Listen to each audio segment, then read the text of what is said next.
Une nouvelle victime d'assassinat, une scène presque banale à la morgue de Karachi. Plus de 2000 personnes ont perdu la vie de façon violente au cours de l'année 2012, laissant des mères éplorées, dépassées par les événements. Le fils de Shahida s'est rendu au cimetière et il n'est jamais revenu. Son corps a été retrouvé quelques jours plus tard dans un sac. Nous ne savons pas comment mon fils a été tué, qui l'a enlevé et tué. Nous l'ignorons. Seul Allah le sait. Mon fils a été martyrisé. Il était innocent et il ne savait rien. Mon fils est un martyr. Une histoire tristement banale dans cette mégapole de 18 millions d'habitants, ravagée par les rivalités ethniques et politiques.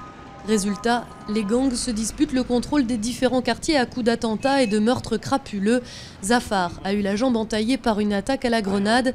Il fait partie d'un gang opposé au MQM, le parti qui contrôle la majorité de la ville.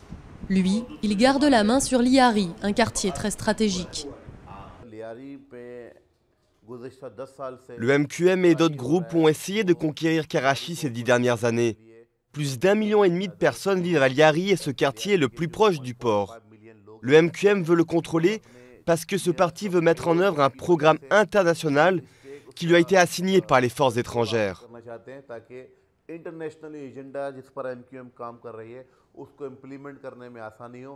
Mais les rivalités internes n'expliquent pas à elles seules l'ampleur des violences. Selon certains, la talibanisation de Karachi s'intensifie depuis une dizaine d'années.